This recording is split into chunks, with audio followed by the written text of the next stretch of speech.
What is up, and welcome back. Another episode of Blood and Beer, show where we talk blood sport and we drink beer. I'm your host, Matt. As always, we've got some MMA to talk and some beer to drink. What's up in the chat? We just had UFC 317 go down this weekend. What a card that was. I mean, what a card that turned out to be. So, we're going to get into all that. First, sipping on some Mickeys today. I'm wondering if maybe YouTube kind of hides my shit because I just openly drink beer cans, and I know that's kind of looked down upon. Yeah, but we're here. We're talking UFC 317. I'm a little bit off my rocker. I haven't slept well lately, so forgive me if the vibes are off. Give me just a second.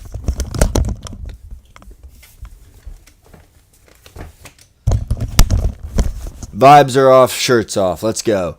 UFC 317, though. Ilia Topuria did the damn thing this weekend.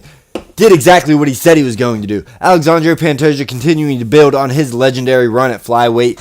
We had Josh Van emerge as a contender. We had Gregory Robocop Rodriguez and Herb Dean potentially conspire to commit murder. It didn't end up going down, but it was close. We'll get into all that, and we're also going to be talking about the Sean Strickland altercation that happened over the weekend with Chris Curtis. We'll get into that after our recap.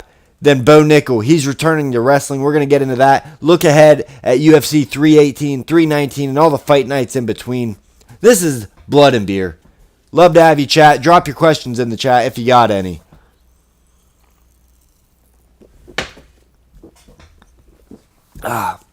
Goodness gracious. That was a pretty quick opening. I felt like I was rambling on forever there, and again, I appreciate you if you're tuning in.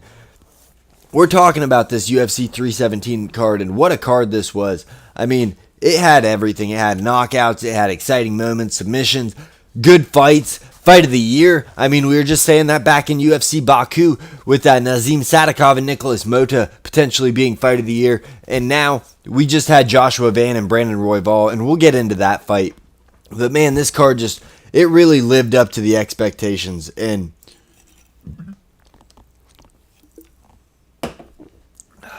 I poured a beer in my glass and I'm still drinking it from the can like a dummy. Anyways, really lived up to expectations. It's International Fight Week. It better fucking deliver. And it did. I mean, Ilia Topuria, how unreal is this guy? Goes out there, he says he's going to finish Charles in the first round because Charles likes to walk forward and he's going to walk right into his power. Well, he goes out there, finishes Charles in the first round with a devastating check right hand.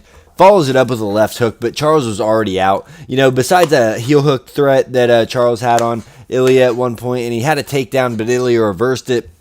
There was no real trouble for Ilia in this fight. Cruised to a victory. He knew he was going to do it. He spoke it into existence, and he made it happen. So, he's the new champ now, right? 155. He's also former champ at 145, vacated his belt, never lost in general. And what's next for him? Because after this fight, they immediately ushered Paddy Pimblett into the cage. The guys started going at it, talking some shit. Paddy says, I'm going to knock your head off. Ilia says, I'm going to submit you. This, that, and the other. Great fight. Whatever. There's no true contender at 155 because I do hold the belief that Arman lost his shot when he couldn't make it to the fight the day before his title fight with Islam Makhachev. That fight could have put a whole different series of events into motion here. It could have been Ilia versus Arman if Arman had lost or won that fight. But because it doesn't happen, I don't think you do Arman. And Gaethje, I think he's the least compelling of the top contenders. Poirier's retiring. But Gaethje, I think we just know how that fight's going to be going down. You know, Gaethje, he gets hit. He likes to hit you. But Ilia, he's not a guy you can get hit by. So with that, I think you gotta do Paddy, because while Paddy might not be the most deserving, his top win is against the Michael Chandler that everybody in the top has beaten, it seems, or at least everybody that's an exciting fighter has beaten.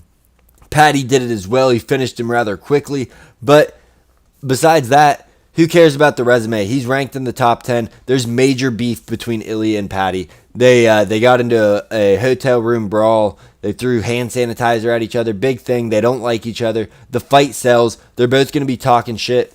We saw what Ilya did to guys that he has liked in the past with the Volks, the Max, and the Charles Oliveira. He didn't even want to hurt these guys. He hates Paddy Pimblett.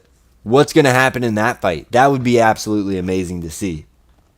So I think you do the Paddy fight, because don't let Ilya move up yet. The timeline's not right. JDM and Islam are going to be either fighting in November or October. I'm hearing November from the people I've been talking to, but it could be in Abu Dhabi in October. Either way, I don't see Islam turning around in December to fight Ilya on 2 months' notice, 3 months' notice, and by that point you get into the new year. Ramadan starts, I think, in February or March. And you got to push it back even further. So we're looking at June or July, maybe May at the soonest of next year for Ilya and Arman to fight, or for Ilya and Islam to fight, if all the cards fall the way that we need to.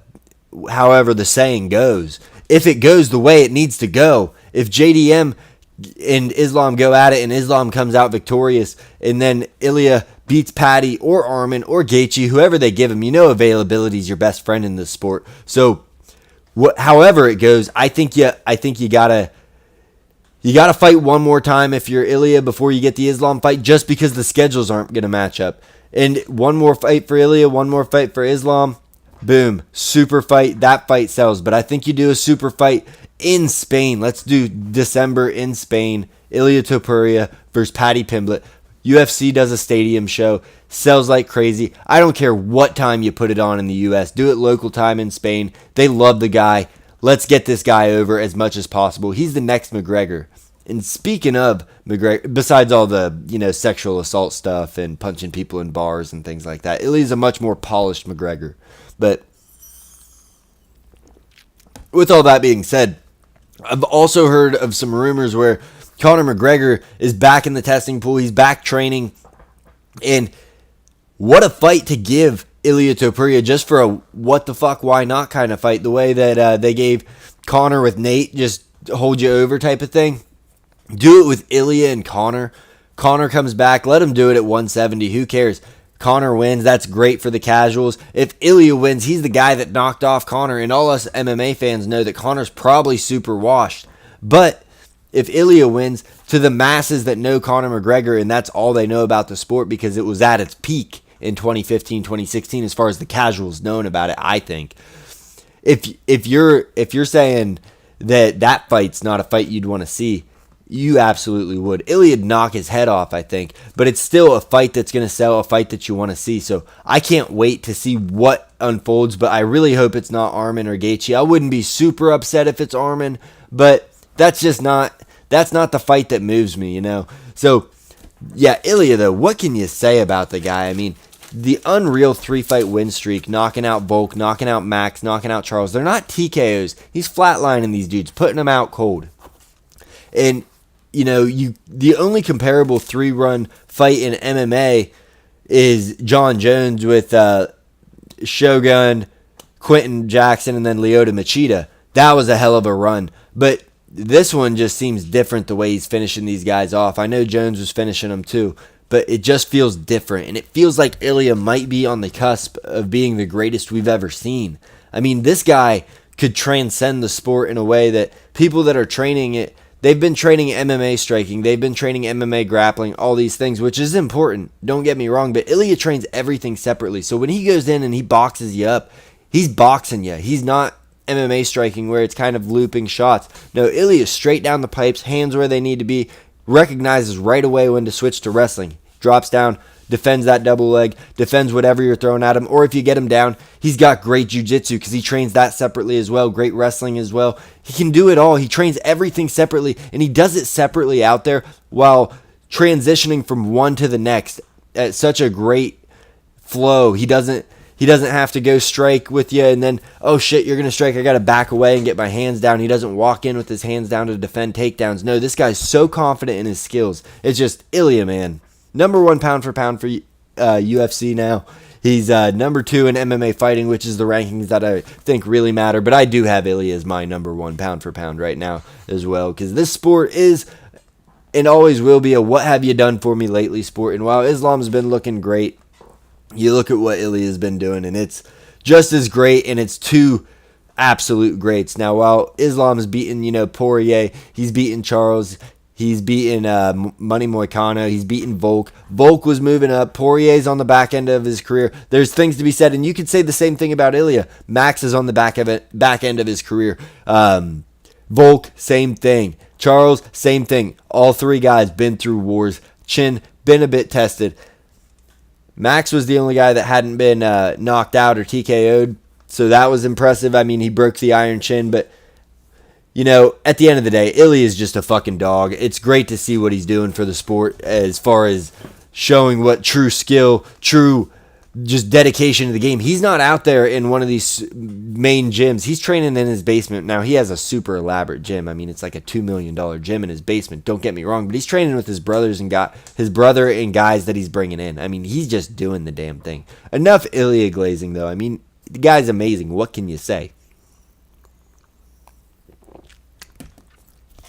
Moving on to the other title fight, Alexandre Pantoja goes and defends against KKF. Round 1, pretty dominant for Pantoja. Round 2, he seemed like he took it off for a final burst, and that final burst came in round 3. Takes Kai Kara-France back and just relentlessly attacking rear naked choke until he finally gets it. Kai was ripping the hands nonstop, but Pantoja gets the rear naked, gets the finish, and that's his 4th title defense. The guy's lapping the division. He's 10-0 against the top 10. And if it wasn't for Josh Van going out there having fight of the year against Brandon Royval, coming away victorious with a knockdown in the final minute while the fight is in the balance, then Pantoja would not have a title challenger to go against, really. I mean, who would you want to see against him next? He's got several wins against Royval. He's got several wins against Moreno. Tyra's coming off a loss. Albazi's coming off a loss. KKF he's beat. There's just no Cop he's beat. And Cop would be the most entertaining fight for me, but Cop keeps getting hurt before his number 1 contender fight. So what can you say about that? Josh Van goes out there. First off, let's talk about that performance. I mean, they go out there, both guys, Royval and Van, land over 200 strikes. Most combined strikes by two fighters, or first time ever in UFC history where 2 fighters have landed over 200 significant strikes. And it was in a 3-round fight. How crazy is that? Not even a 5-round fight. Goes the distance. In rounds 1 and 2, you split them. 1 to Van, 2 to Royval. But then round 3, it's back and forth. The whole fight was back and forth. The guys are trading. Van looked like his might have been doing a little bit more damage, but you didn't know who had the fight until that last minute hit, and Van gets the knockdown, jumps on top with some ground and pound to finish out the fight, and stamp it with an emphatic, yes, Josh Van is the winner. I mean, he gets a unanimous decision over the number 1 contender at 23 years old on a 3-week turnaround. Josh Van, what can you say about this kid? And I don't love throwing him in there with Pantoja because I think Pantoja rips his head off. I mean, Van's a dog. He's a stud. He's got crazy cardio. He's young. But I just think Pantoja, his grappling is too much, and the guy's so durable. Van doesn't necessarily have that knockout punch. I think Pantoja would kind of walk through Van, but getting this title fight, win or lose, is a win for Josh Van. It's not going to derail his career at all if he loses to Alexandre Pantoja when he's 24 years old. He'll be 24 in August, I think. So if he's losing to Pantoja at 23, 24 years old, he's still going to be in the title picture for years to come as long as that chin's still there. And there's no reason to think the chin's not there. The only guy that's cracked him is Charles Johnson. And Charles Johnson cracked him after a 3-minute war. The guy was only 22 at that point, I think. And Van was beating him up the entire fight. Johnson just wore on the gas tank and weathered the storm, and Van was a little inexperienced. He came back from that short turnaround and ended up just running through everybody since then. I mean, he's not getting finishes over everybody, but he's dominating up until this Royval fight, which was a great fight, back and forth. I mean, between this and Nazim Sadikov, what do you have as fight of the year? Because that fight was nuts when you look at it with Sadikov and Mota, their fight where both guys almost get finished, and then in the end, Sadikov ends up surviving and getting the finish in round 2. This fight, neither guy got finished, but they both landed over 200 significant strikes. I mean, let me get the numbers on how many they threw. Royval threw 468. Josh Van threw 311. Wow, Josh Van's accuracy is just off the charts. I mean, 200 significant strikes in 15 minutes. This guy's strike per minute average is far and above anybody that's even come close in UFC history. He was at 8.2 coming into this fight. I'm sure he's close to 10 at this point. I mean, the guy is unreal. Josh Van, 23 years old, beating the top fighters in the UFC. I don't have it here. Screen's not, I don't have the window big enough for his strikes per minute, but it's absolutely insane. So, but speaking of Pantoja, we kind of glossed over that. Pantoja, also pound for pound list. I mean, the guy's on a 4-fight win streak. He's beat former champion Brandon Royval, multi-time title challenger, or former champion in Brandon Moreno, multi-time title challenger in Brandon Royval. Hasn't lost since a loss to Davison Figueiredo, who was the former flyweight champion before his losses to Brandon Moreno in their quadrilogy affair and moving up. Where do you have this Pantoja guy in your pound for pound? Because, I mean, you could put him anywhere from 1 to 4. You could say Merab, Pantoja, Ilya, or Makhachev are all your pound for pound best. It's really hard to say, but with what Pantoja has done, his only knock is he's at flyweight. That's the only reason he doesn't get the respect he deserves. A lot of guys have him outside of their top 5 pound for pound, and that's just crazy when you look at his body of work, what he's done with his striking, his durability, his defense, his grappling, his wrestling. A lot of these Brazilian jiu-jitsu grapplers, they don't have great takedowns, and Pantoja does. He gets takedowns, and he takes the back like an anaconda. I mean, the dude's a savage. He's got 2 in a row by rear naked choke for his title defenses. What more can you say about the guy?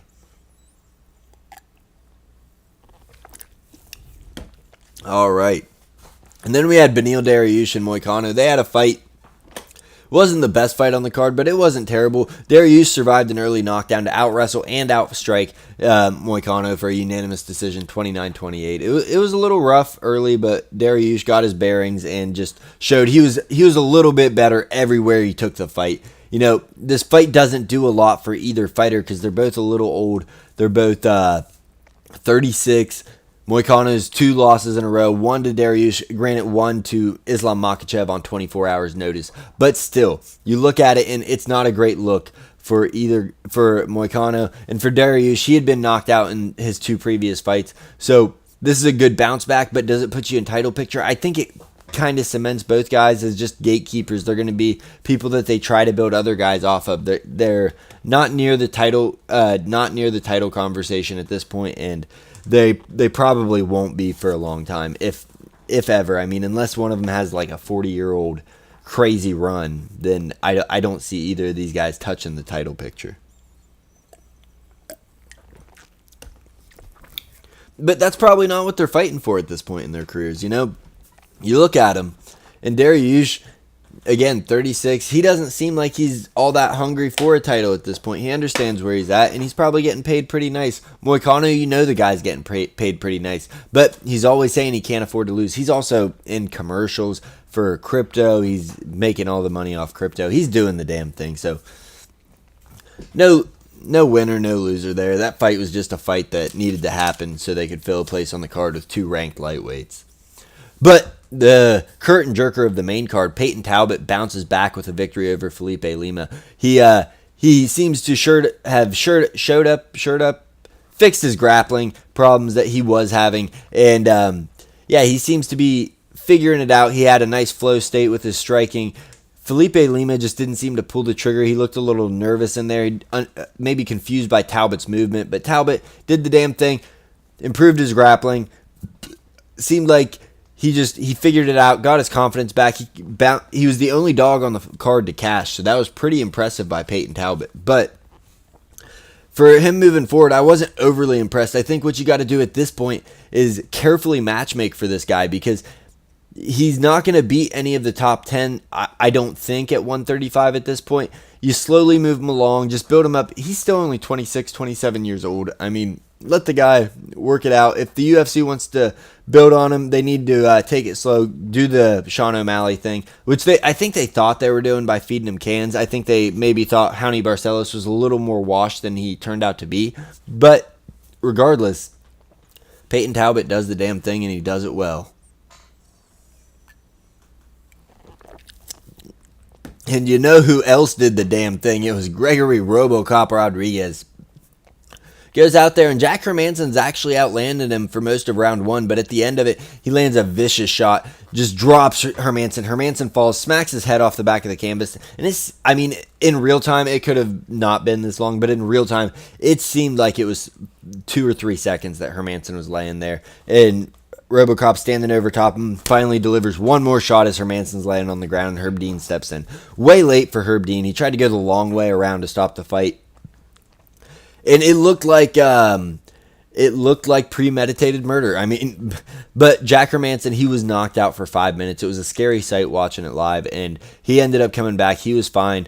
RoboCop gets the first round victory. He said he don't give a fuck what people think. A lot of people were criticizing him for the shot, but in MMA, in boxing, in any combat sport, it's not the fighter's responsibility. It's the ref's responsibility to protect the fighters. You protect yourself, and you don't stop until the ref pulls you off. So as grim as that may sound, and as heartless as it may sound, it is the reality, because sometimes you get a knockdown and you think a guy's out for sure. You walk away and you end up getting beat by him, or you blow your load because you have the adrenaline dump of thinking that you got the finish that you didn't actually get. All right, moving on down the prelims, though, we had Jose Delgado.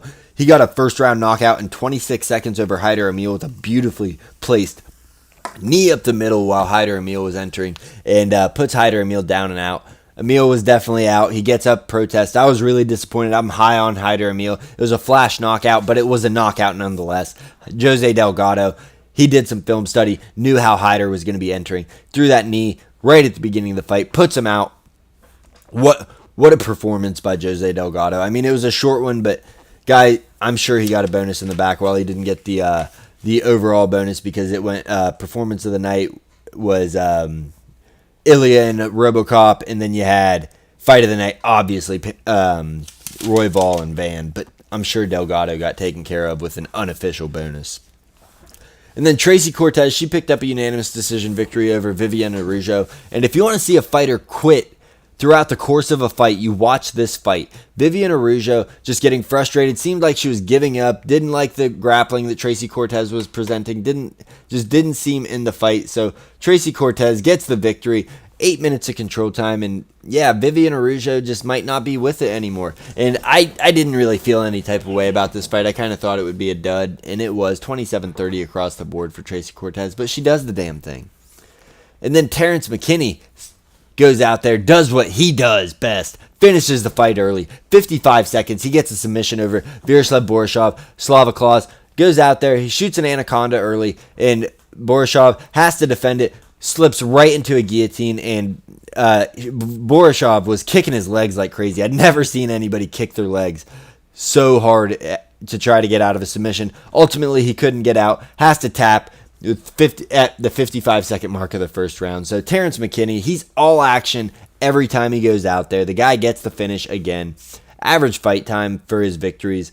I think his longest victory in the UFC is at the 2-minute 37-second mark of round 1. So the dude is all action, all entertainment. I'd like to see him do a 5-round fight, but he just gets finishes every time. I'm like, this could be a 5-round fight. This is a durable dude. He goes out there and waxes him. A fight that I'm like, he should go out there and wax this dude. A lot of the times he gets finished. So just a little inconsistent, but a super entertaining fighter, super talented, just crazy motor on the guy at the beginning of the fight. It'd be entertaining to see how he does throughout the course of even just a 15-minute affair. All right, moving on though.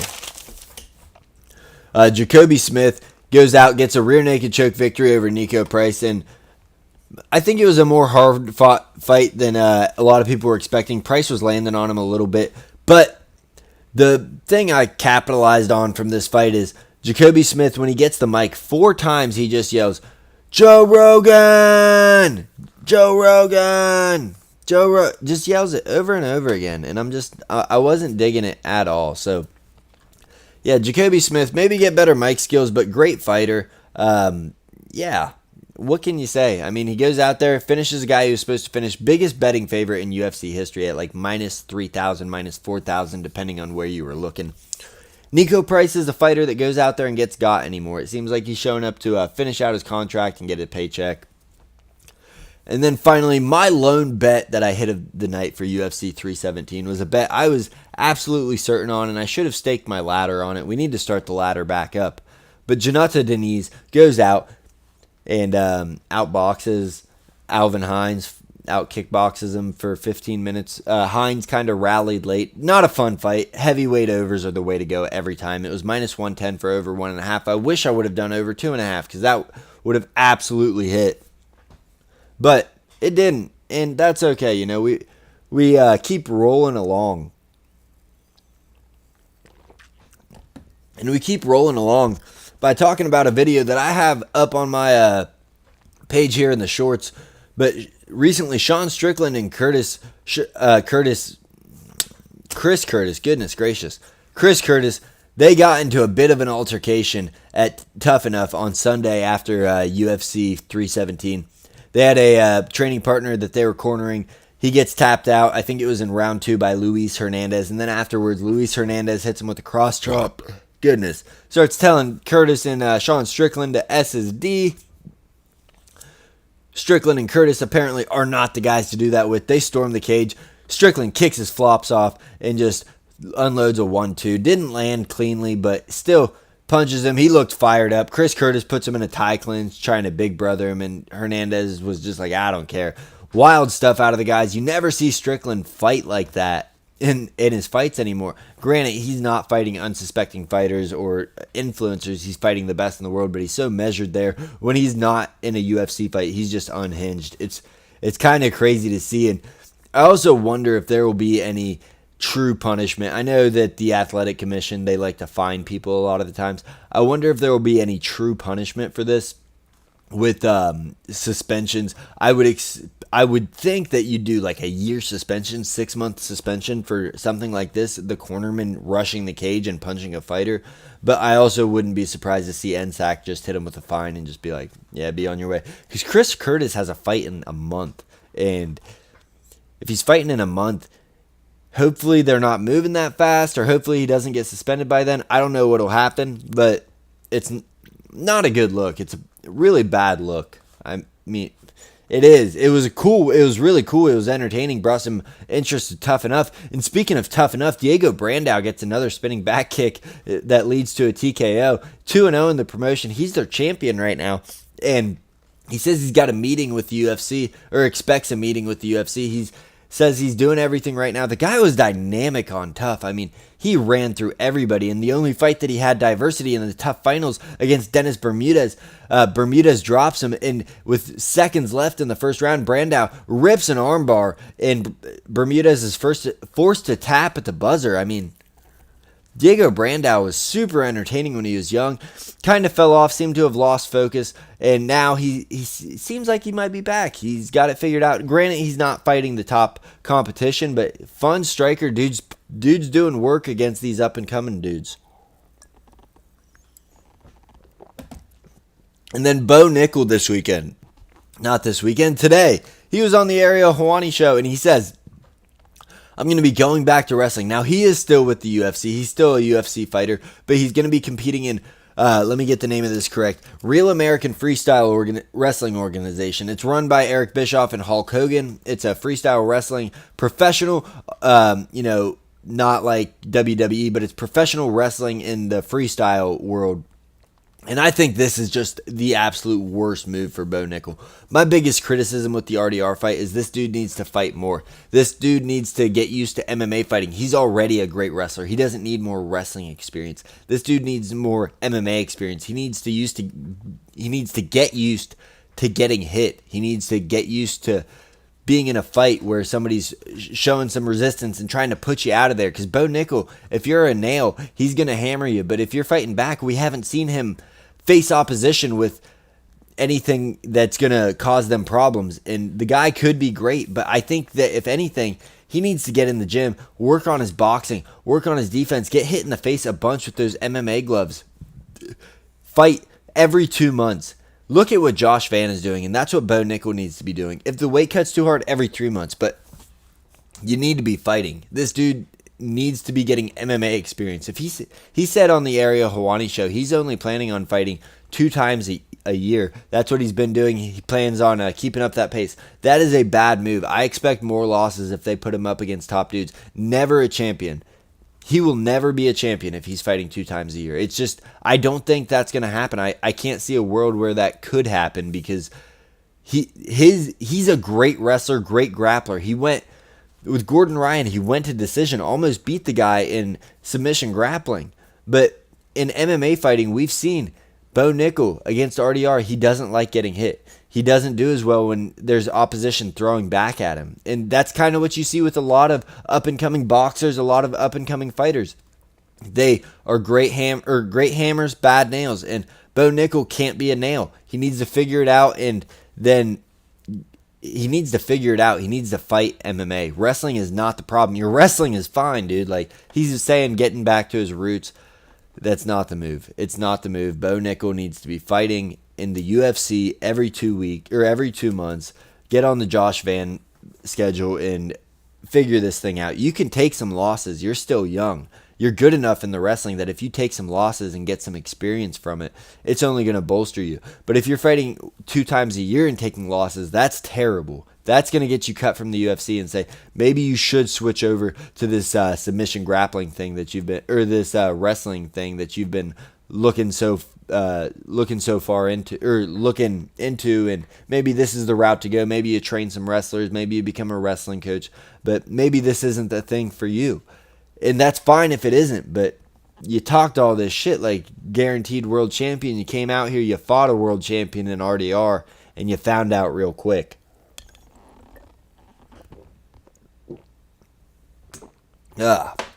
Struggling to figure out where I want it. Good Lord. Sorry about that. Make sure you vote in the chat. Drop your questions as well. This is a Q&A, live chat, just general discussion. So if you got anything to say, let me know, because I'm down for some chats. But with that, Bo Nickel, bad decision. What's next? What's next is the UFC schedule we're going to be going over, or at least some of the exciting fights. First, not this weekend, but next weekend, we got UFC Nashville.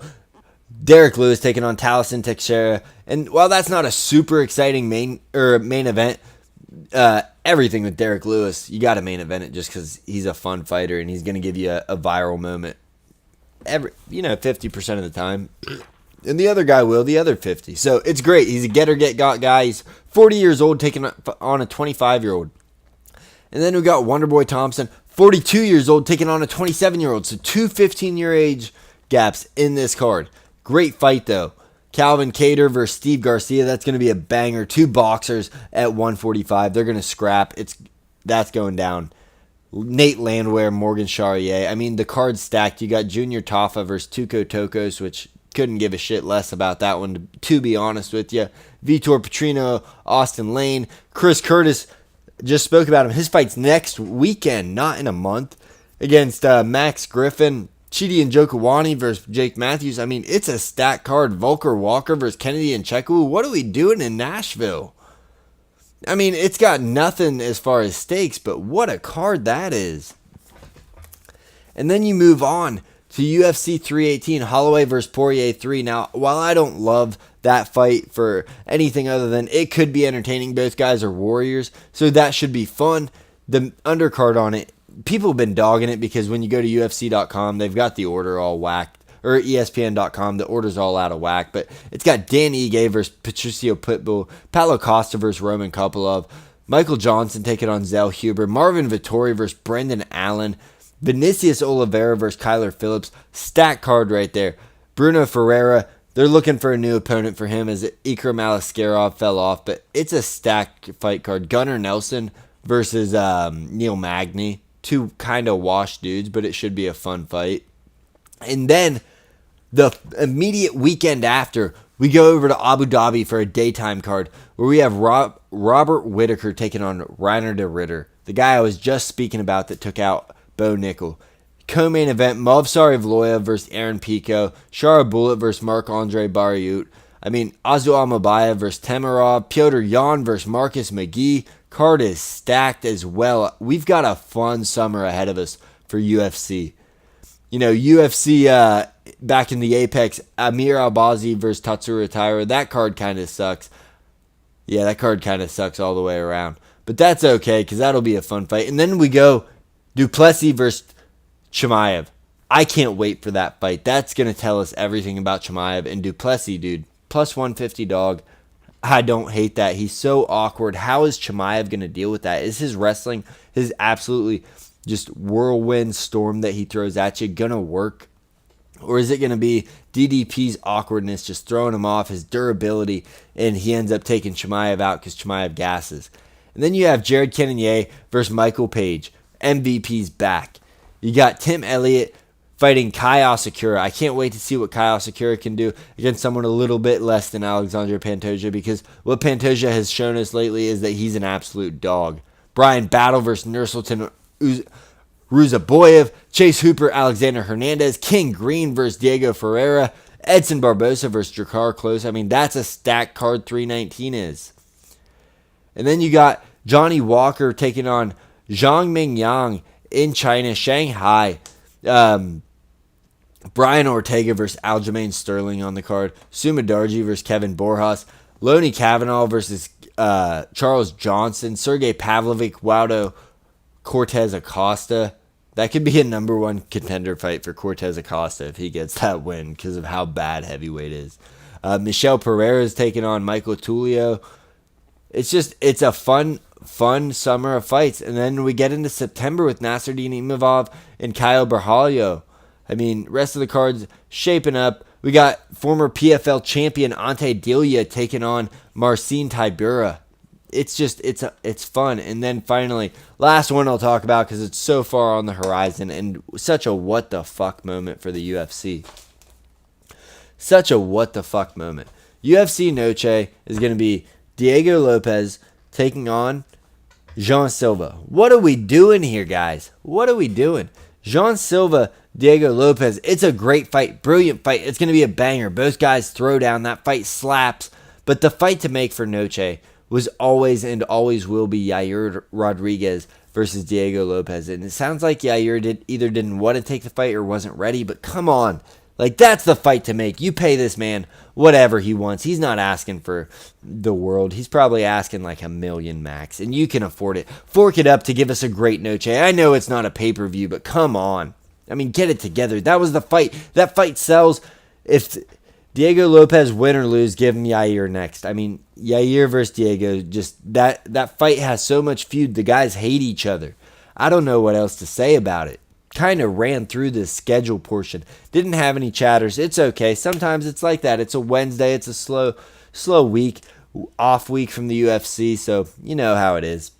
UFC Abu Dhabi was announced for 321. So UFC 321 was announced in Abu Dhabi, I should say. So that's either going to be Makhachev versus JDM or Ankalaev versus Yuri or Ankalaev versus Pereira. But it's going to be one of those two fighters or one of those two or three matchups. I think that's all I got for you today. Thank you for tuning in. Check us out. Spotify, Apple, Amazon, anywhere you get your podcast. Thank you so much, everyone that's helped us reach 250 subscribers. The next goal is 500. I didn't think we'd get to 250 so fast. Really impressed. So thank you, everyone, for tuning in. Make sure you like the channel. Give us a sub if you haven't already. And yeah, thank you for tuning in. That's all I got for you for the old blood and the beer. And signing off.